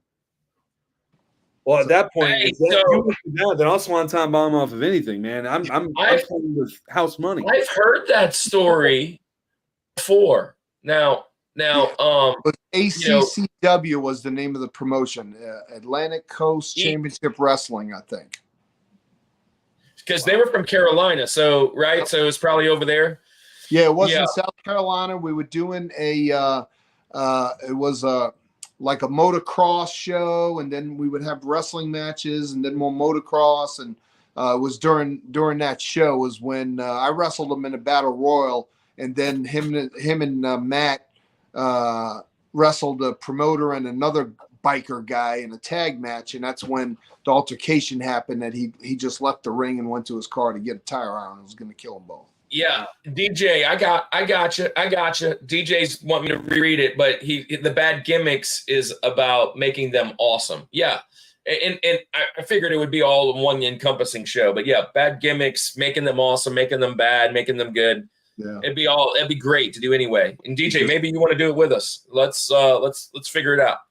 But Andy, this isn't it's shocking that you picked it because I didn't have him on my radar for you because you automatically think tag team, and I didn't think any tag team guys that were like tag team guys. But knowing you, it's not shocking because Jeff is your dude, man. Jeff, he's your guy, and the Hardys are your guy. And we talked about that in tag teams. We've talked about it all a lot. I just do want to share this though. Has he got his life together again recently? Because I know that not long ago, I think it was in TNA, he went to go wrestle Sting. Oh my goodness. And Sting called him out and basically said, bro, we're not wrestling. You're done. And like it was like the worst match ever. They talk about it. Like he came out, he was so high and drunk and whatever that he couldn't even like stand up. Like, and I know that was his demons for a while. And being someone who is 13 years sober with a wife who's 13 years sober, and Andy, I think you're 10, right? Knowing this, and there's some people out there, it's like, it's not a disease. I don't care what you call it. I don't care if you call it a disease or if you call it a demon, if you just call it a bad decision. It is extremely hard to pull yourself out of it when you're at that spot. And the bad thing is I've seen so many people on his side, and he was such an amazing. Where could he have gone if he wouldn't have done this? I mean, I never saw him as a heavyweight guy, but he got heavyweight belts. He got heavyweight matches. He was just so good at what he did, but he's just one of those guys, man. I'm surprised he's still alive. I mean, the way they talk about him. Between the drugs and the getting arrested, and just he's had so many chances. I'm sure he's got like football, like CTEs from all the bumps. You know what I'm saying? Like he's probably had concussion after concussion after concussion. Oh yeah. Yeah. Hey, I do want a quick shout out. We got Livin in the 80s is here. Yeah, Man. so he did our big guys in wrestling a few weeks back, our big men in wrestling. Zach's in the house. Zach is booked for October, I think, maybe September. He's coming on for sports. Yeah, and we're trying to nail out that episode. But yeah, Zach's in, man. Go follow him. He's got 2 shows. Zach's Sports Card and Collectibles, and he's got his gardener show, his garden show. Yeah, Jake the absolutely. Snake lived in Lilburn in the 80s. Really? I work in Lilburn. That's where I work, where my school is. And Zach, you're from that area. I think you even went to that school, that area too. That's crazy. I didn't know that. Well, a lot of those guys live in Atlanta area because, I mean, that's just Atlanta was a big hotbed for wrestling. All right, well, look, that is our mountains, but we're not done. We're almost done, but we're not completely finished. It is time for our honorable mentions. And you guys know what we do here. We're going to mention wrestlers that should be on the mountain that didn't get mentioned today. My criteria has changed. Has yours? Let's see what gets.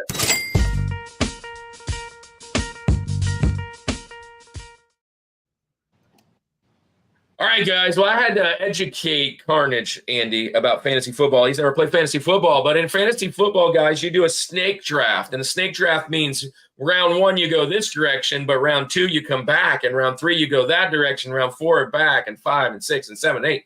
So this is what you're going to do. Carnage, we cannot mention anybody we've talked about. We can't mention Sting again. We can't mention any of those guys. Those guys are off the table. Gotcha. But you can bring up anybody else you want. Now, here's the deal. You kind of see what kind of people I like. You kind of see what kind of people Andy likes. If you got somebody in the tank that's going to fall in the 90s, maybe late 80s, early 2000, you probably want to pick them sooner than later because Andy's on the hunt. All right. Okay. And so am I. So you're going to go first. Okay. I'm going to go second. And then Andy's third. But second round, it's Andy, me, you. And then third, it's so you get back-to-back picks. And then you're going to get the last pick in the fourth. So the final person before we tell everybody good night. So we just broke the 2-hour mark, which is, it's an hour and 40, but we broke the 2-hour normal mark at 10 o'clock. That's normally when we hit that 2-hour mark. So we're kind of cooking, but we were behind. So thank you for hanging out with us. The 8 people here. No, and that's fine. I was just saying, my friends that are still out there, thanks for hanging. I appreciate it, man. That you're true fans. And Zach, thanks for jumping in. So Carnage, you're up, man. Who is the guy? So, let me also say this, Carnage, because you never heard this part. Benjamin Franklin was widely considered to be on Mount Rushmore as the 5th guy. That's why we call them Benjamins. So these guys are our Bennies. Hey, I'm new, Mariah Mickelson in the house. Thank you for showing up. This, my friend, is for you.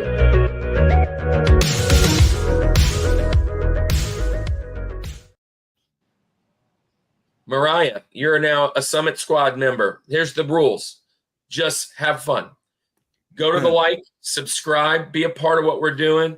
We're in wrestling now. Don't know what you like. If you like wrestling, that's how you got here. We got another wrestling show next week. But we do sports, movies and TV, video games, food, music, and nostalgia. That's our 6 things. And right now we're in nostalgia, and we're doing wrestling with Carnage Perez. And we're about to give our honorable mentions. So you might want to go back and check the rest. Welcome to the show. Tell me who your top 4 good guys or faces in wrestling are. Now, Carnage, Benjamin Franklin's supposed to be on the mountain as the honorable mention. So who would you consider as your first honorable mention? I'm going to have to go with somebody that led ECW as to what it was. He was their main guy, multi-champion. Just when you thought of ECW, you thought of this guy. I actually had the chance to wrestle this guy, get in a ring with him. And so my pick is going to be the one and the only ECW original, Tommy Dreamer. Let's go. Nice. Let's go. Tommy Dreamer. And look, talk about getting screwed. Look, that guy, he was Mr. ECW, and then nobody gave him the respect once he left. No. He was basically a career jobber after that. It sucked. Good guy. Now, I wasn't sure if you're going him or Sandman. And then you started saying the original. I was like, okay. Great pick. Love this pick. Tommy Dreamer. Andy, you a Tommy Dreamer guy? Was that before you? No, ECW? It was Yeah. ECW. I wasn't allowed to watch. No, I don't know. I mean, it was a little too extreme. No, I played the video games for sure, though. All right. I'm scrolling down my list to see who hasn't been said yet. All right. Yeah, Oh. All right. Here's my first honorable mention. Going to the 80s, right? Mid-South North American champ 4 times, Hall of Fame inductee in 2004, right? Master of the Thump. I'm going with Mr. JYD, Junkyard Dog. Now listen, let me just share this one little tidbit. The day before I joined the military, it was that same week of me going to that show. The day before is when he died in Louisiana traveling to a show in a car accident. And man, I couldn't stand it, bro. JYD, that chain. Yep. Oh, I loved it. Never won a heavyweight title either. And No. it's too bad. One of the JYD, great. good guy from the beginning to the end, bro. Yep. Andy, you're up. You get 2. Back Jacks. Here we go. All right. So these guys kind of in my Benjamins, you know, they like many of them spent time as a face, as a heel, kind of back and forth, different things like that. Some of these guys are a little bit before my time, but have such an impact. They were wrestling into my time for sure, but really kind of heyday may have been before that. So I get back to back here, so I can do this. I'm gonna go for my first Benjamin on the board. I want Shawn Michaels. Give me Shawn Michaels. Yeah. Now here's the thing. Baby. My favorite time of Shawn Michaels as an Attitude Era guy was DX. So was it a face? Was it a heel? I mean, Bro, but I don't know. He was great at DX. Man, right? They rode the line, man. They were that anti-hero kind of guy. He was great at DX, but man, but that run he had right before DX with Bret Hart and all that business was some of the best wrestling I've ever watched. 6-minute Iron Man matches. Yeah, another match that might be brought up next week is a very emotional ending to a match he had against Ric Flair, which will be that's a great moment. When he tells him, "I'm sorry, I love you." Oh my gosh, that's the best moment. And what? Anyway. Actually, I love them. It's not real. I love them. Wrestling's not real, right? Right, Carnage? Get out of here. When everybody was in tears. I'm sorry. Everybody was in tears for that, bro. Yeah, that was sad, man. You can't deny that. That was a very sad moment. But I loved it when he wrestled Hulk Hogan. They were supposed to do a 3-match stint. Hogan, Shawn was supposed to win the first one. Hogan was supposed to win the second one, and then I don't know what the third one was going to be. Hogan said no, we're only doing one shot. And I'm going. That was right about the same time Hogan left, right? Because they wanted Shawn to beat him. Yep, they wanted him to go over, and Hogan said no, I'm not doing it. And so Shawn Michaels oversold the entire match, and it was hilarious. He made Hogan like every hit, he like flew out the ring, and like. All right, well, Shawn Michaels, who's your next? My next Benjamin. I had this wrestling buddy too. This on the trampoline, and I'm going with Ultimate Warrior. Ultimate Warrior. All right, you took that. Yeah, that's on my Benjamins. I know it's like right before my time and stuff like that, but he has such a cultural impact. Speaking of that Halloween show that we played, Daniel Eller dressed as Ultimate Warrior with the knee tassels and essentially a Speedo. It was a weird night, but he did it up. All right, I'm just gonna take him because I have to. The ultimate, everybody's favorite person of all time. Listen, he was a bad guy, but he was a good guy because he was a bad guy. I'm going Stone Cold, bro. Yeah. Stone Cold. Yeah. He made attitude, bro. I mean, I need to hear Dylan say what, because he does the best. Stone Cold. What? Yeah.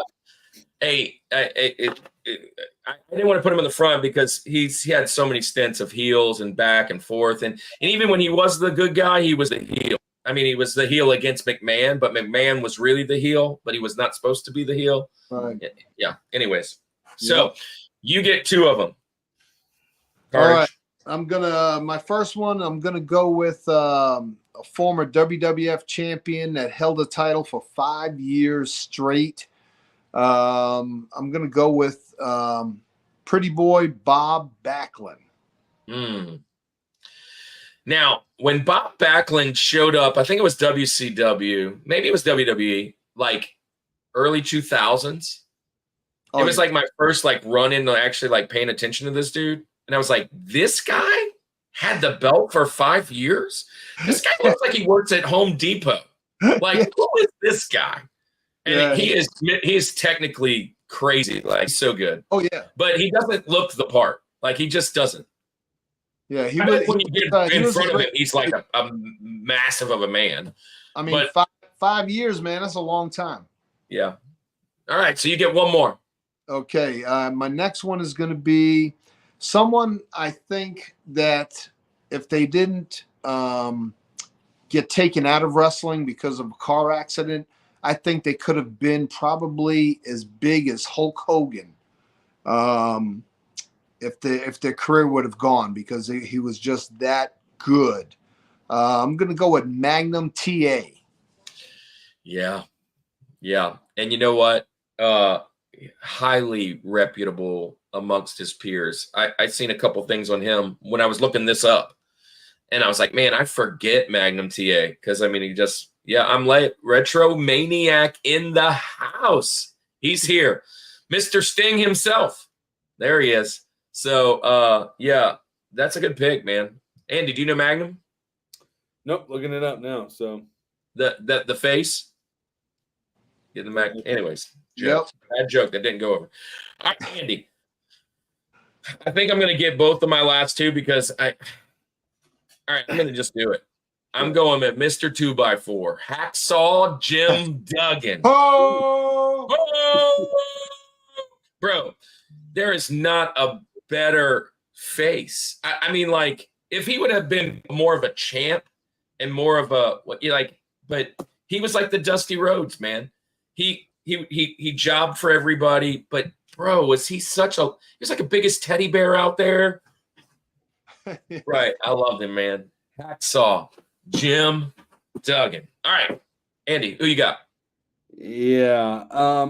I gotta just say this guy. I mean, it feels like I'm almost backed into a corner that I have to do this, because I mean, are we really gonna go a whole show and not talk about this guy? I understand that he had some moments as heels for sure. I mean, he's number one on everybody's mind. Do it. Listen, I'm wearing the colors of the USA. I mean, give me Hulk Hogan. Give me Hulk Hogan. He has to be mentioned today. Listen, brother. I mean, just like everything, he is what you think of wrestling. It almost is like the Michael Jordan, I guess, pick of wrestling, right, essentially. I mean, it goes without saying that wrestling wouldn't be what it is without him. I mean, somebody else would have stepped up. But I disagree. I was going to say this, though. Somebody else would have stepped up. But for us guys that weren't in the ring or in the back scene, because he is hated. Like, this dude is so hated. People can't stand him. Like, seriously.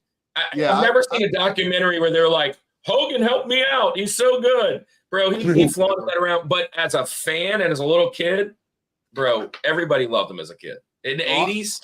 I had the chance of meeting him 3 times in my career.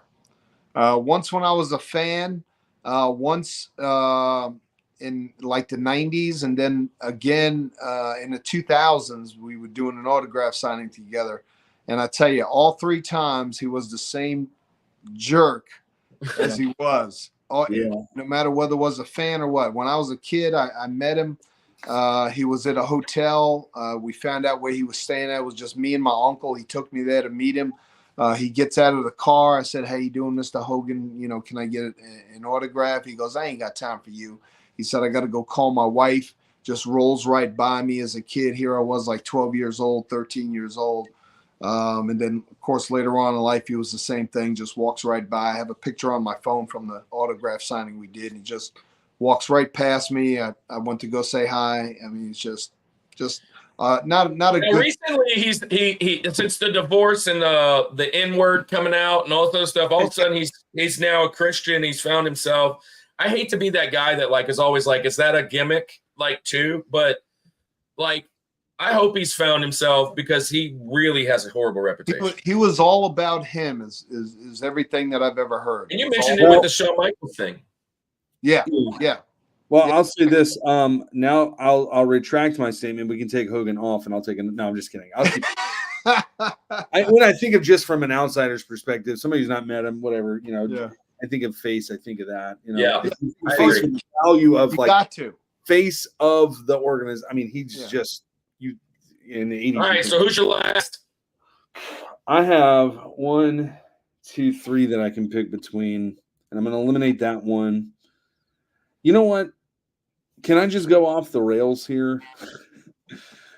He had times back and forth of face and a heel, but even as a heel, everyone loved him. I think one of the defining characteristics of a heel is cheating, and he was known a lot for that. I don't like. There's just something lovable about him, and you can protest this pick all you want, but Viva la Raza!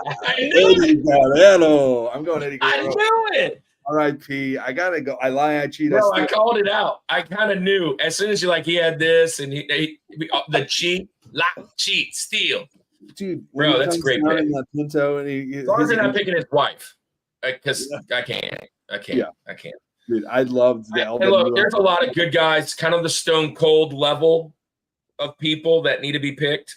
Yeah. And all of his contemporaries did faces. They've been on our mountains before. I'm not picking them because LWO for life. I'm not picking those guys because I'm Stone Cold kind of is for all of them for me. So look, because I want to add this one, and this one is somebody in the comments mentioned Trish Stratus. I'll do it. But you're mentioning another Trish wasn't this one. I'm going with Lita. Hey, bro. Look, Jeff Hardy, that run, the Edge run, the Kane run. When you talk about my favorite girl in wrestling of all time, with that mermaid fishtail out the back of her thong, what? Listen, before I got saved, Lita was it. I tried talking my wife into getting that same tattoo, I think, back in the day, to be honest. Gosh. I'm going with Lita. Lita was my favorite lady of all time. And yeah, I'm calling her out. Wow. All right. Well, hey, you have one more shot here, Carnage, to throw Matt Hardy, and we're going to get all three of them. I doubt it's happening, but yeah, the last one you got here. Not happening, man. I guess I'm going to go with a guy that kind of started as a heel, which I loved, but then he decided to go for the kids, man, and does a lot of great things outside of the business, and that's what I respect and really care about, and that's John Cena. What? I did not see that coming. I didn't see that. I had to say it. Now, yeah, it's just everything he does, man. To make a wish, I think he's made the most. Can I just say this ever? I'm just going to throw this out there. I wanted to say The Rock, The Undertaker, all those guys, but the one guy I really wanted to say was John Cena before Lita. And I in my bones, I'm like, I have a feeling he's about to get mentioned. Here's the one thing I'll share about John Cena. I love him. He became big when I stopped watching wrestling. Like when when WCW was starting to get crapped on, John Cena took the band and all in the like mid 2000s, all through the teens. He was the guy with Batista's another guy, the Ric Flair, and he had that thing. And when I came back to watch wrestling, I was like, I love him, but I was like, he's a little weird and a little different, and it just wasn't a type. I was like, he's kind of like Scotty 2 Hotty with looking like Scott Steiner. And but here's the thing. We can't see him, but everybody sees his hairline. What in the heck is he doing? When is he just gonna go bald? When are we just shaving that thing? When are we just gonna do that? He ran out in WrestleMania the other day, and I'm like, bro, you look 40 years older than you really are because your hair. What is happening? Yeah. Yeah. Anyways, Full good balls. call. Full I love balls. this, man. We finished off. I'm going to be honest. Every one of my top 20 got mentioned today, all the way down to some of the guys that I were like on the cup. Dude, that's a great list. So let's tell you what's going on here. First off, Carnage, thank you for showing up. Thank you for being a part. We love wrestling here. We have wrestling episodes all the time. Now you know what we do and how we do it. You're welcome to come and join us ever again and be a part of this. If you ever kick off Cage of Dreams again, dude, let us know. We'd love to come and be a part of that. We'll see you at Louisiana RetroCon, right? You're back, right? I thought so. And can you tell our friends and whoever watches where you're going to be at next? I saw you just had a match. You're kind of – so first off, let's just say this. By the way, guys, Carnage is a face of wrestling in wrestling. That's his thing. And you just wrestled a match. You're the champ. But you've got kind of a persona where you wear a mask, right? Don't you? Yeah, I wear a mask to the ring, but I don't wrestle with it. It was just something I've seen a lot of these guys now, like the Andrades and some of these guys in AEW where they wear a mask to the ring and then they take it off and stuff. And I thought it was pretty cool. And so I like skulls. I've always kind of liked the skull thing. And so I came up with the skull, like a skeleton type gimmick with the skull mask that I wear. And the reason I brought that up, because I wanted to say it earlier, but it was when you were gone, we had a conversation about La Parka. Right. Now, have you ever seen the documentary? Did you know La Parka, by the way? I never met him, but I love the guy, man. I love the guy. Have you ever seen like the documentary on him where there's like two La Parkas and like one guy's crazy and one guy's trying to, like that whole thing? Yeah. Mm-hmm. Yeah. My mind was blown when I watched this. I was like, this guy's nuts. The other guy is nuts. Yeah. Like he's in Mexico and he's upset. He's like a murderer or something. I don't know. It's called the Reaper. When I saw your outfit, it reminded me a little bit of La Parka. Yeah, I like La Parka, and I like there's a wrestler in AEW called Penta. He's another Mexican wrestler. I love him too, and so I kind of did something with those two guys in mind because I do really like them, and so that's kind of like my gimmick. Even though I'm still baby face, I kind of got that edge to me and stuff, and so people like it. So can you tell people where your next match is, where they can find you coming up next, or do you have anything booked? Yeah, I have a show in it's Columbus, Mississippi on September 7th. It's a free show, free to anybody who comes. I'll be defending my Southern States Heavyweight title that night. We're gonna have a girls match on there, tag team title matches. It's just gonna be a great show, family friendly, of course. And like I say, it's a free show. And just find me on Facebook. It's Carnage Perez on Facebook and Instagram, or just Google Bad Boy Carnage. Like I said earlier, you'll find me there. I'll be at Louisiana RetroCon. I'm excited for that in September as well. That's really super cool. I'm excited for that. And just a heads up, I'm writing the message now. I think I'm writing this one on wrestling. Okay. There's a little tidbit for you guys. So. That's my next message. So that Sunday I'll be preaching, and I think I'm going to preach the wrestling message. That's kind of where I'm going with it. Because the 5 Nights at Freddy's guys are there again, and I did that last time. With three of them. Yeah, I did that last time. So, well, thank you so much for being here. Thank you for being a part. Everybody out there, go follow him, go support him. If you're in the Columbus area, go check it out. If you're in the Morgan City area, come and visit all of us. Andy, this has been a great show. We have nostalgia coming up next week. Paul in the 619. I haven't seen Paul since the beginning of the show, but if he's still out there, Paul is on the show, and we're going to do greatest matches of all time. And then we're going to have Flipper Dude come on, and he is going to do, I think, something to do with 90s or 80s nostalgia.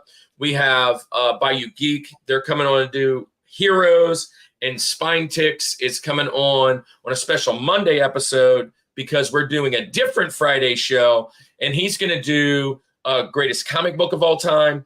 And we're going to do a special Friday episode with my guy. Where to go? Oh, here they are. With our guy, Andy.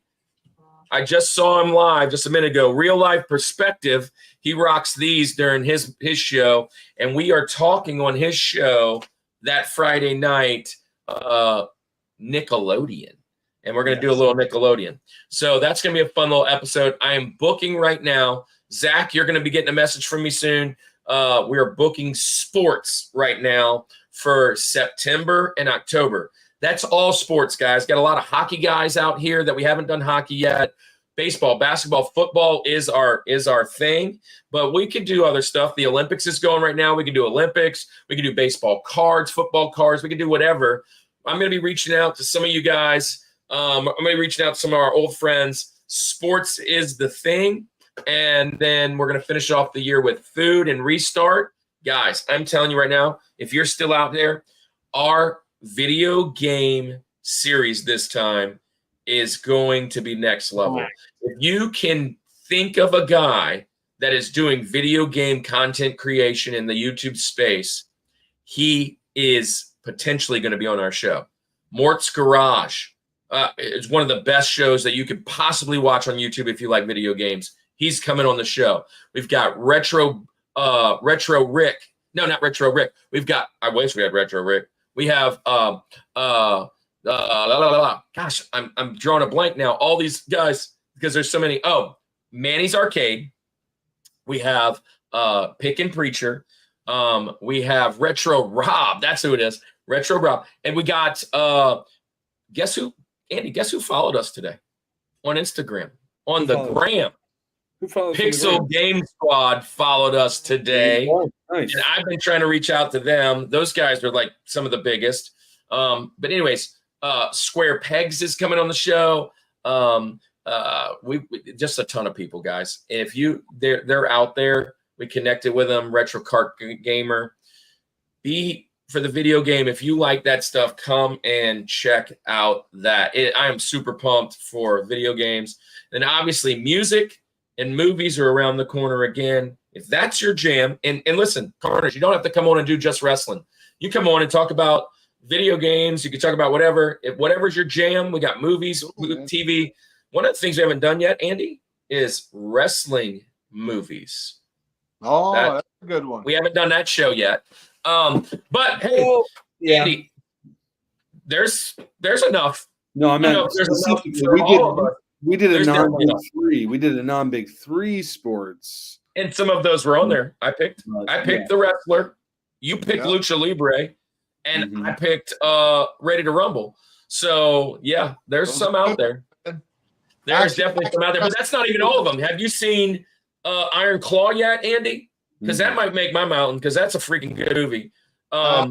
Yeah, that one. It wasn't all accurate. It was still a good movie. It was good. Yeah, I liked it. So, anyways, Carnage, thank you. Everybody go follow, like, subscribe, follow us on all the socials. But it's time to go. Andy, tell our friends good night. Well, we're getting tired over here, so that's what happens when you get old. But let's say goodnight like we always do. This is the Rushmore Show, where it's all about your top four. And nothing more, brother. Peace.